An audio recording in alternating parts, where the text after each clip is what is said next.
Le coup d'envoi de la 91e cérémonie des Oscars, c'est ce soir à Los Angeles. Alors depuis de nombreuses années, des Israéliens sont nommés, mais ils n'ont jamais remporté de récompense. Le suspense est aujourd'hui à son comble pour savoir si le réalisateur Guy Native parviendra à décrocher le premier Oscar pour le pays. Regardez.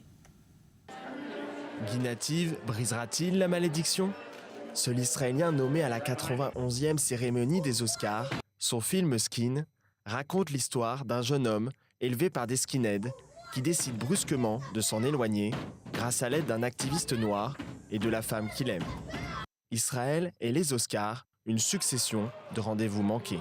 Depuis 1978, Israël a été nommé 5 fois dans la catégorie meilleur film dans une langue étrangère, sans jamais remporter l'Oscar. En 1985, Uri Barbash pour Au-delà des murs. En 2008, Joseph Sédar pour Beaufort. L'année suivante, Harry Folman pour Valse avec Bachir. En 2010, Skandar Kopti et Yaron Shani pour Adjami. En 2012, Joseph Sédar pour Footnote.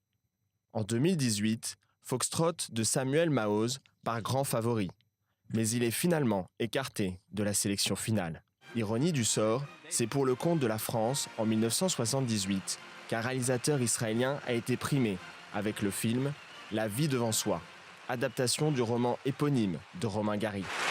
I want to thank you all for this. I want to thank all the people who worked on the film. And above all, I want to thank Madame Rosa herself, Simone Signoret.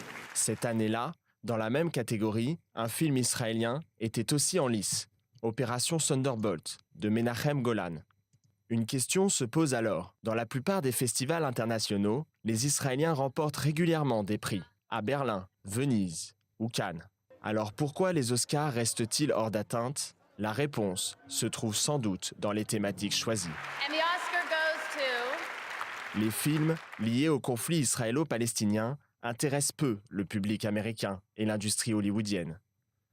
Soumettre aux Oscars des films abordant des sujets plus universels pourrait permettre à Israël de décrocher enfin la précieuse statuette.